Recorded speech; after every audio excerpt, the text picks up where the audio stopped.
গতকাল রাত থেকে আমার বাড়িতে একটা হুলুস্থুল কাণ্ড পড়ে গেছে। সবার কম বেশি মন খারাপ। অনেক রাত অবধি খোঁজাখুঁজি করেছি, কিন্তু কোথাও আর পেলাম না। এইবার খাতার উপর 6টা নাম্বার রয়েছে, আর ক্লাস 11-এ 6টা নাম্বার তো কম নয়। ভীষণ মন খারাপ, কালকে রাতে কাঁদছিল।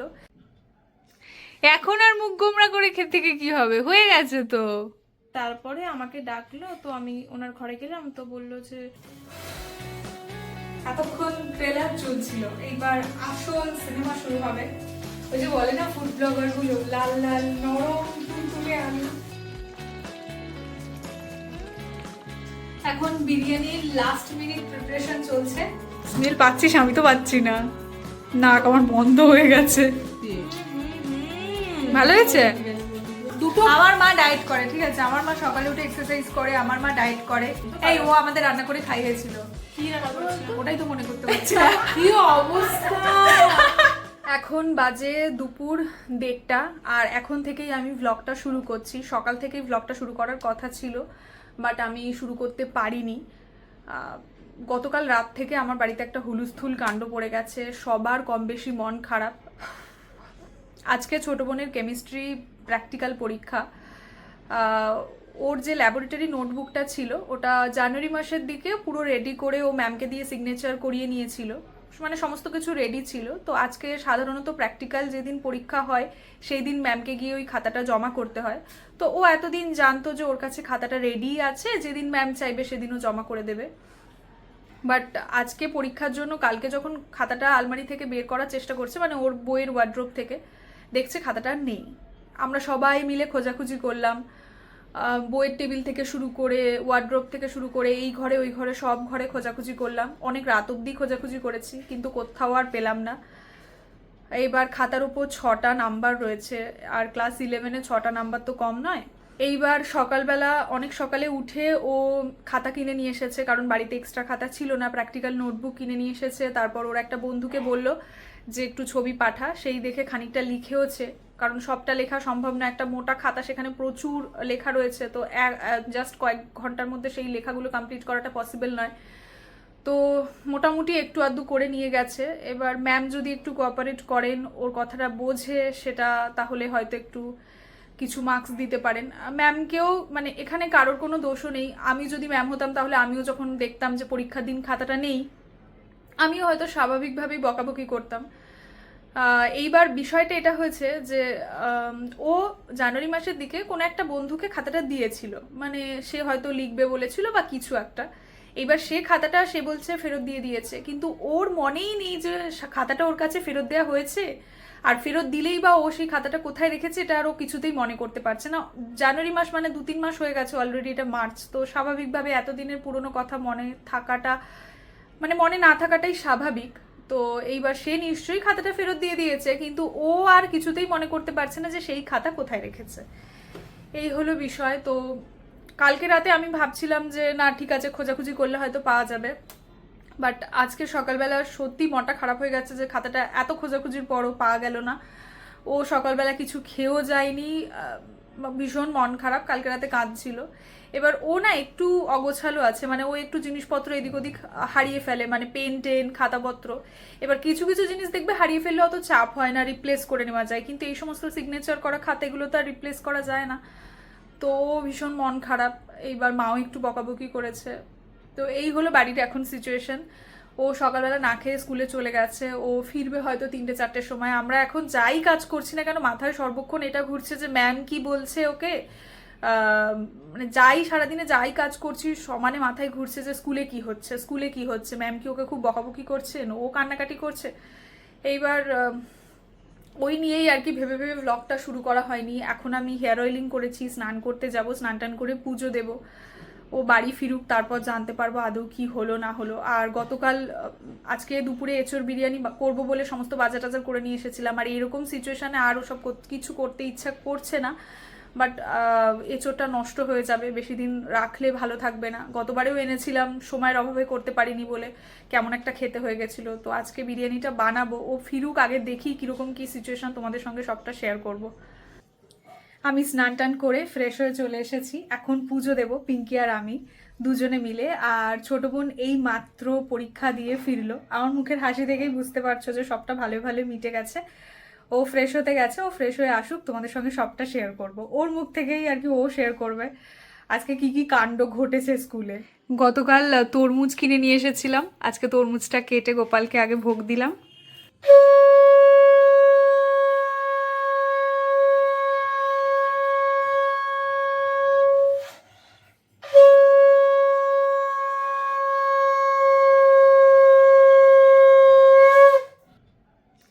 এখন আর মুখ গোমরা করে থেকে কি হবে, হয়ে গেছে তো।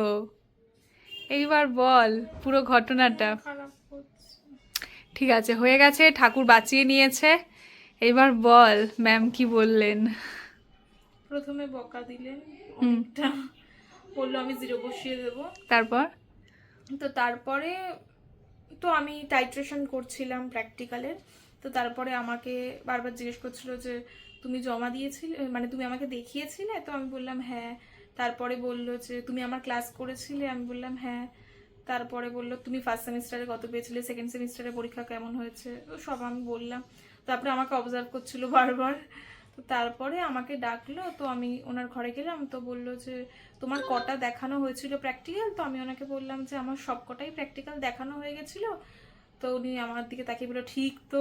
তো আমি বললাম যে হ্যাঁ ম্যাম আমি সব কটাই দেখিয়েছিলাম প্র্যাকটিক্যাল। তো আমার মনে হলো যে উনি আমাকে বিশ্বাস করেই দিয়েছে বলে মনে হলো। ওনাকে দেখে আমার মনে হলো যে উনি বিশ্বাস করেই দিয়েছে।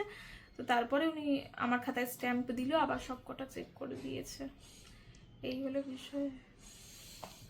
আমার এই হাতটা কি ব্যথা করে। ও জাস্ট সকালবেলা বোধহয় 7:30টার সময় উঠেছে, উঠে 7:30টার সময় তো লিখিনি, আমি লিখেছিলাম 8:50।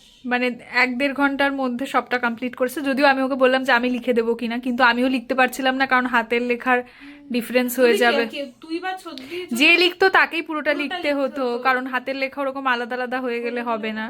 সেটা মনে হয় আরো বেশি গন্ডগোল হয়ে যেত। তার থেকে এটা ভালো যে তুই লিখেছিস যেমন করে হোক। তো এই হলো বিষয়। যাই হোক, ঠাকুর বাঁচিয়ে দিয়েছে। সকাল থেকে যা চলছিল আগের দিন রাত থেকে।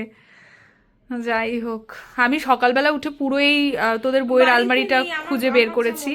কিচ্ছু নেই, বাড়িতে নেই, বাড়িতে নেই। তুই স্কুলে কোথাও হারিয়ে ফেলেছিস। যাই হোক, এবার এর আগে তোর কতবার বই খাতা হারানোর স্টোরি আছে সেটা যদি সবাই জানতো।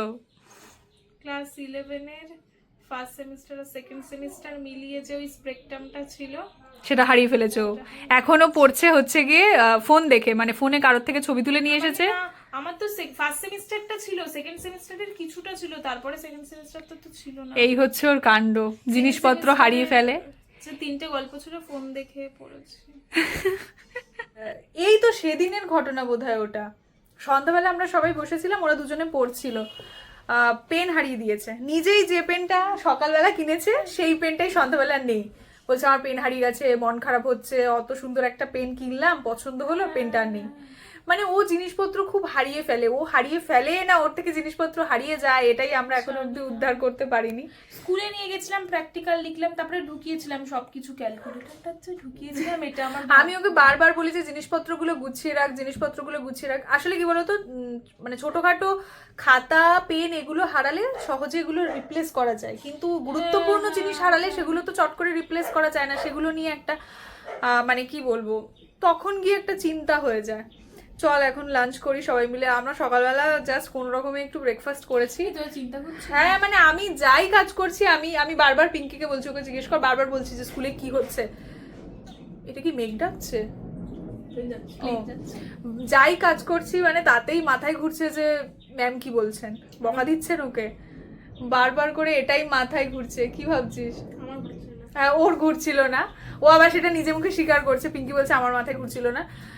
বেসিক্যালি আমরা একটু রেগেও ছিলাম সবাই ওর ওপর, কারণ আমাদের এর আগে অনেকবার ওকে বলা হয়েছে যে জিনিসগুলো গুছিয়ে রাখ, জিনিসগুলো গুছিয়ে রাখ। আশা করি এরপর থেকে তুই গোছাবি, আশা করি এরপর থেকে তুই গোছাবি। নইলে হারিয়ে গেলে, বিশেষ করে রেজিস্ট্রেশন সার্টিফিকেট, অ্যাডমিট কার্ড, এগুলো তো আরো গুছিয়ে রাখতে হবে। এগুলো যদি হারিয়ে যাস, মানে হারিয়ে যায়, তুই কোন দিন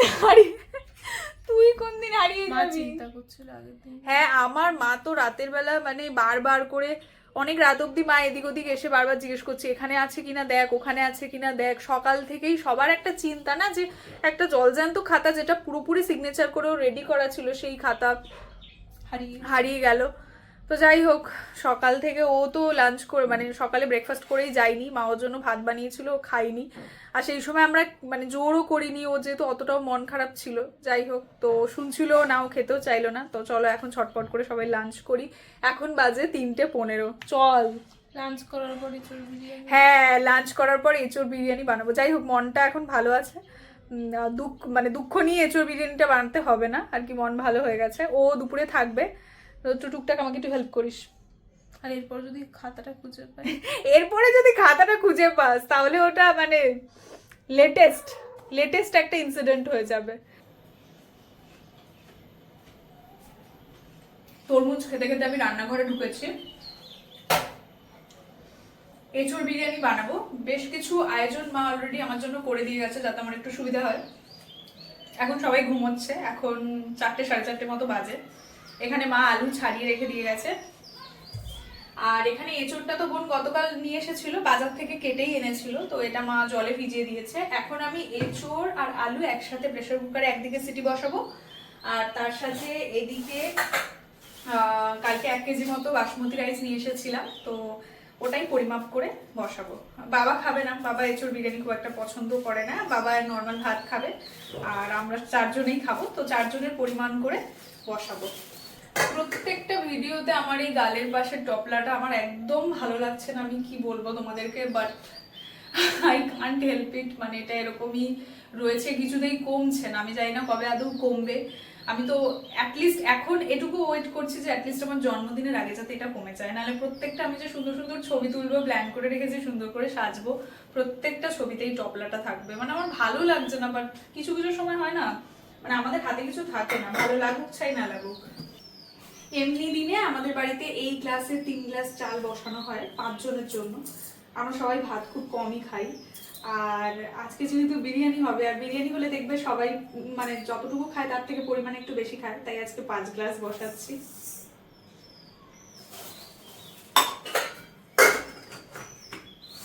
চলো ঝটপট চালটা ধুয়ে নিই।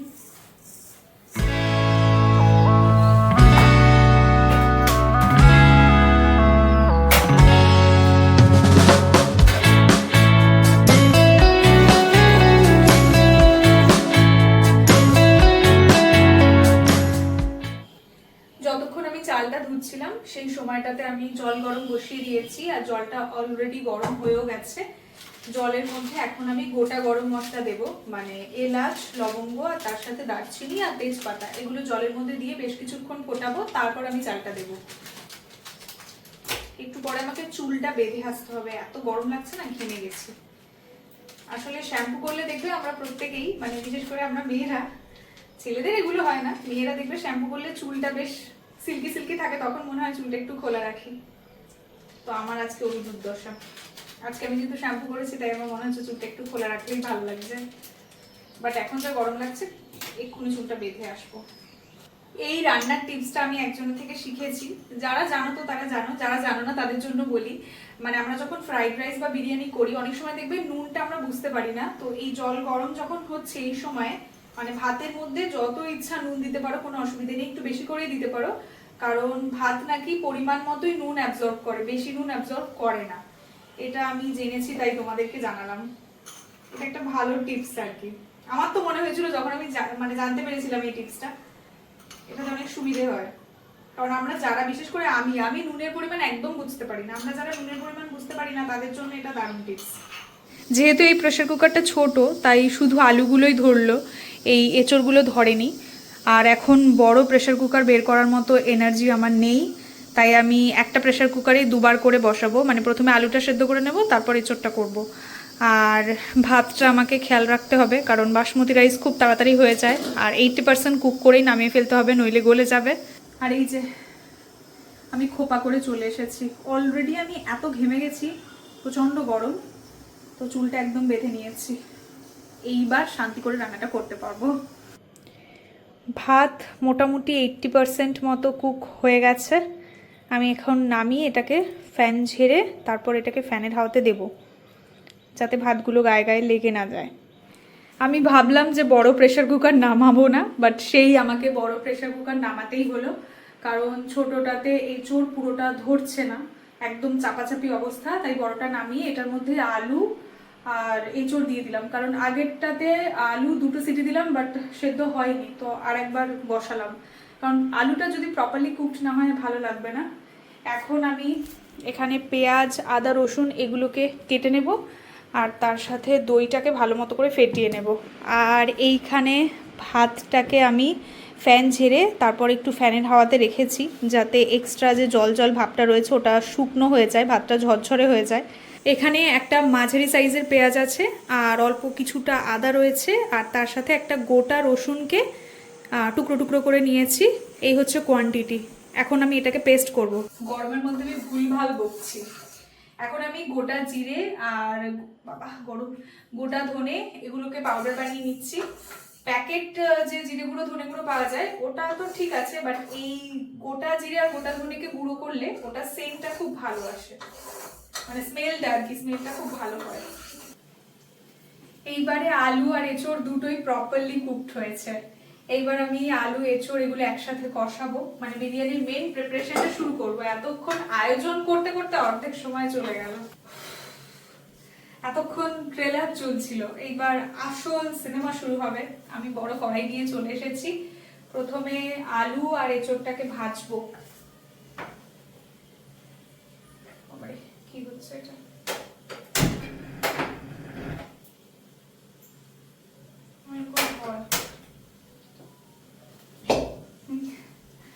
গ্যাসেরও মাঝে মধ্যে পেট গুড়গুড় করে। আর হ্যাঁ, এদিকে দেখো দইটাও ফেটিয়ে রেখে দিয়েছি, কারণ দইটা না ফেটালে সাথে সাথে দিলে তখন দইটা কেটে যেতে পারে, তো দইটা আগে থেকে ফাটিয়ে রেখেছি। ফাটিয়ে না, ফেটিয়ে রেখেছি, ভুলভাল বলছি আমি।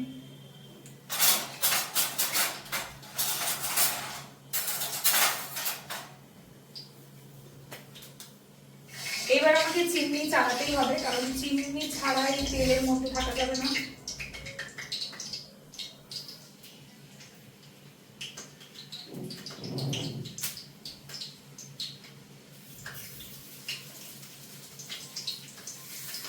তেল ছেটানোতে আমি ভীষণ ভয় পাই বাবারে।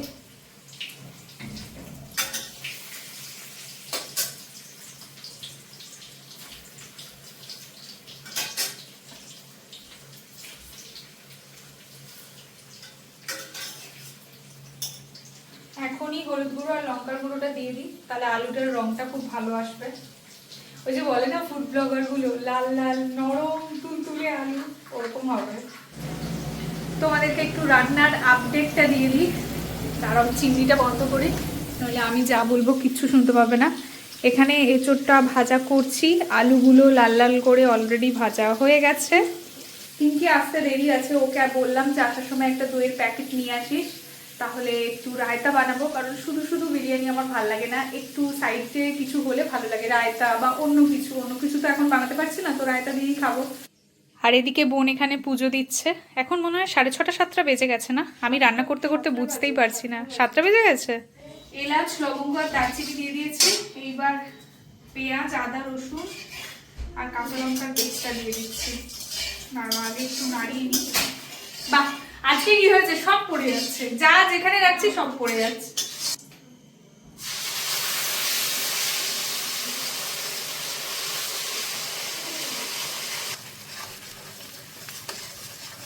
এই যে পিঙ্কি সেলাই থেকে চলে এসেছে। এই আমার ফোনে না ফোকাসে বড্ড সমস্যা হচ্ছে, ফোকাস নিচ্ছে না।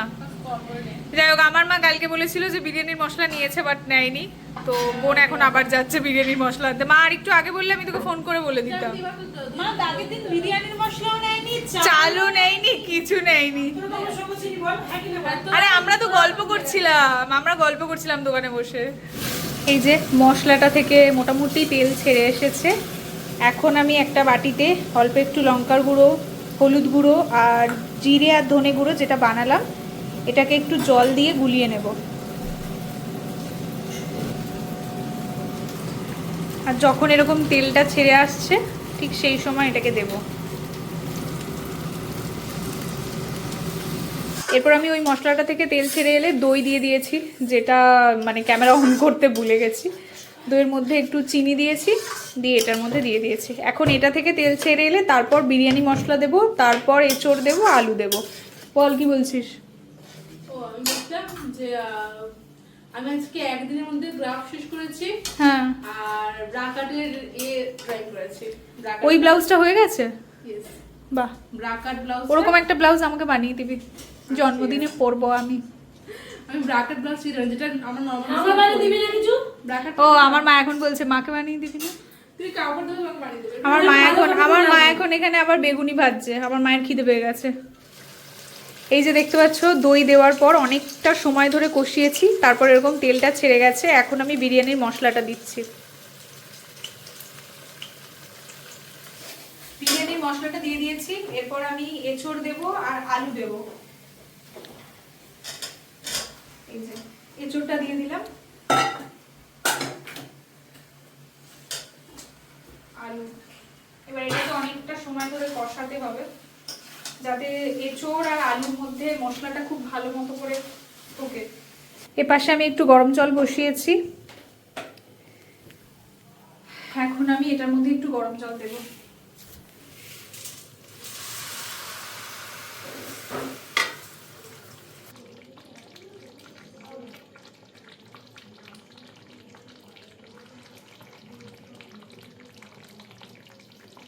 এখন বিরিয়ানির লাস্ট মিনিট প্রিপারেশন চলছে, এখানে লেয়ারিং চলছে। প্রথমে নিচে একটু ঝোলটা দিয়ে দিচ্ছি, তাহলে নিচ থেকে আর ধরবে না।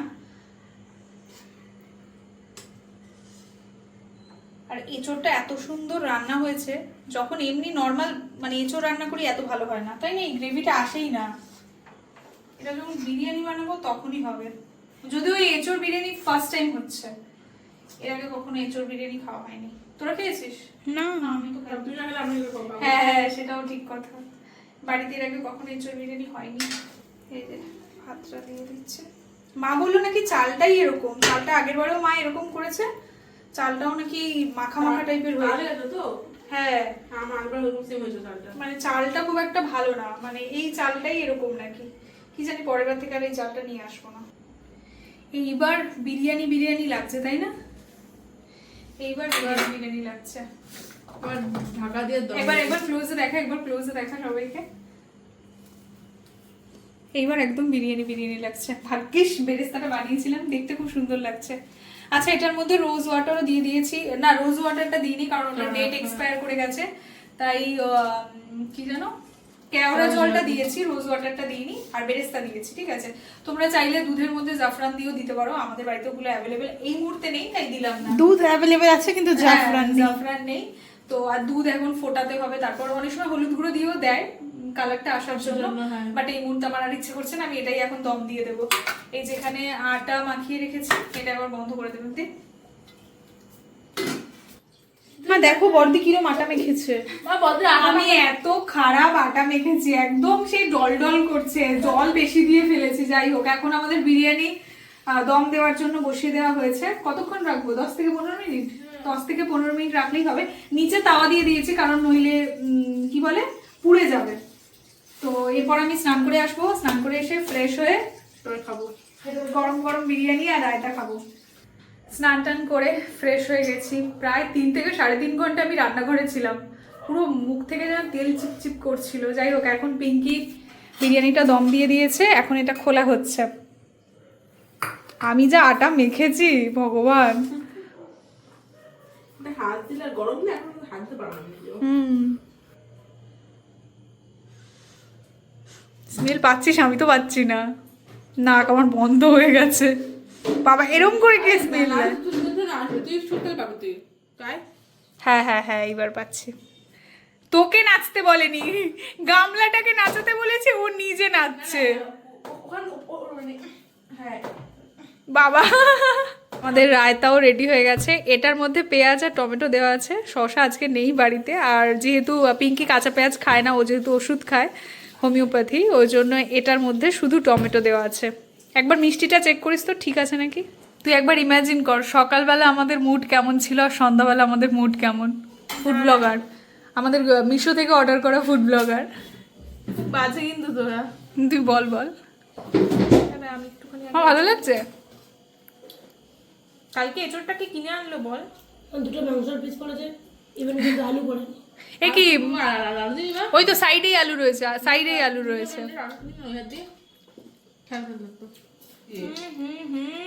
ভালো হয়েছে? এই মিথ্যে বলিস না, সত্যি সত্যি বল। ভালো হয়েছে? খেয়ে দেখ। আরো বেশি না? ভালো লাগছে। হ্যাঁ এই ডিম বিরিয়ানি, আগে তো আমি চিকেন বিরিয়ানি খেতাম, ডিম বিরিয়ানিটা অন্যরকম আর এটা স্বাদটা কমপ্লিটলি একদম অন্যরকম, বাট ভালো লাগছে খুব। আজকে এঁচড় বিরিয়ানি খেতে খেতে আমাদের প্ল্যান হয়ে গেল যে কালকে ডিম বিরিয়ানি হবে। মানে আমরা কি লেভেলের খাওয়া দাওয়া শুরু করেছি রে। কোথায় গিয়ে থামবো আমরা জানি না, আবার রাত্রিবেলা মিষ্টি নিয়ে এসছে সত্যি। কে মিষ্টি নিয়ে আসলো? তুই বলেছিস তো। সবার ঠিকই, তোর কেমন লাগছে? ভালো হয়েছে? ও আবার চোখ বন্ধ করে বলছে। আচ্ছা, আর কেউ কথা বলার মতো পরিস্থিতিতে আছিস? সবাই প্রচুর খেয়েছে। কে বেশি খেয়েছে? তাই না? না আমি একটু সরল খেয়েছি। বিরিয়ানিটা সত্যি ভালো হয়েছে রে। আমি একটু বেশি খেয়েছি বলে আমরা মানে এরকমটা ভাবছি যে থেমে থেমে খাবো, কিন্তু থেমে থেমে খেতেই পারছি না। সবই তো খেয়ে নিলাম। না না, আছে এখন অনেকটাই আছে। দেখি কতটা খেয়েছি আমরা, দেখা দেখি। অনেকটা খেয়ে নিয়েছি। এটা পুরোটা ওদের ওদের ওদের পড়া আছে, ঠিক আছে? খেয়ে দিয়ে উঠে ওদের পড়তে বসতে হবে। আমি ওদেরকে বলছি এরপর তো ঘুমিয়ে পড়বি, বেশি খেলে দেখবে ঘুম পেয়ে যায় না। আর এসি চালালে তো ব্যাস আর ঘুমিয়ে পড়বে। আচ্ছা আচ্ছা, ওর খেতে ইচ্ছা করছে, ও একটু নেই। পেটই পড়ে না তা তুইও আর একটু নে। না না আমার পেট পড়ে গেছে। আরে আমার একটু ভাতটা ভালো লাগছে। সব কিছু চলে গেছে। আমি তো সরল খেয়েছি। তুই প্লিজ এসি চালাস না। এসি চালালেই ঘুমিয়ে পড়বি। এসি চালালে আমার শরীর ছেড়ে দেবে, আমি শুয়ে পড়বো। একটা কথা বলবো? বল। এটা পুরো বিরিয়ানির মতো হয়েছে। বাহ বাহ, বিরিয়ানি খাচ্ছিস তুই, শুধু চিকেন বা আন্ডা নয়, গাছ পাঠার বিরিয়ানি। আমার বাড়িতে আর চিকেনের শব্দ করিস না। হ্যাঁ, আমাদের বাড়িতে একটা স্ক্যাম হয়ে গেছে। আমাদের বাড়িতে আর চিকেন আসা বন্ধই হয়ে গেছে। পিঙ্কিও চিকেন খাওয়া প্রায় ছেড়েই দিয়েছে, প্রায় না প্রায় না, ও ছেড়েই দিয়েছে। আমি তো প্রায় 2-2.5 বছর হয়ে গেল চিকেন খাই না। এখন খাওয়ার মধ্যে হচ্ছে গিয়ে ভুধু, আমার মা আর বাবা। আর আমার বাবা চিকেন এমনিও পছন্দ করে না, আমার বাবা খেলে মাটনটাই আনে খায়। তো এই হলো ব্যাপার। আর আমাদের বাড়িতে ওই মা আর বোনের জন্য চিকেন আর আসে না, তো আমাদের বাড়িতে প্রায় চিকেন খাওয়া উঠে গেছে। আসলেও আমি খুব একটা বেশি আর পছন্দ হ্যাঁ, কারণ ওর খাওয়ার আর সঙ্গী নেই, ও একা একা খেতে পছন্দ করে না। আর সবচেয়ে বড় কথা, এই করতে করতে আমাদের বাড়িতে আগে যেমন রবিবার করে চিকেন হতো, এখন সেটাও বন্ধ হয়ে গেছে। হ্যাঁ, এখন আর হয় না। এখন আমরা চিকেন থেকে আজকে আমাদের গাছ পাঠার বিরিয়ানিতে শিফট হয়ে গেছে, ঠিক আছে? হ্যাঁ, এটা আমি খেয়াল করেছি, কোনো জিনিস একা একা খেলে না সেই জিনিসের স্বাদটা, মানে আমরা যেহেতু ছোটবেলা থেকে সবকিছু একসাথে আনন্দ করে করে এতটাই অভ্যস্ত হয়ে গেছি, কেউ একা কোনো জিনিস খেলে আমরা পছন্দ করি না। যাই হোক, ও এতটাই খেয়েছে, ভিমড়ি খেয়ে পড়ে যাচ্ছিল। ও আমার মা বলছে মাও অনেকটা খেয়েছে। মা সব থেকে কম খেয়েছে। না না, আমি তারপর মাকে অল্প একটু দিয়েছিলাম। মা দুটো, আমার মা ডায়েট করে, ঠিক আছে? আমার মা সকালে উঠে এক্সারসাইজ করে, আমার মা ডায়েট করে, আমার মা ফিট থাকার জন্য আমার মা ভালো ভালো রান্না করে। হ্যাঁ, আমার মা ভালো ভালো রান্না করে সবাইকে খাইয়ে দিয়ে মোটা করে দেয়, আর আমার মা অল্প খায়, এক্সারসাইজ করে করে রোগা থাকে।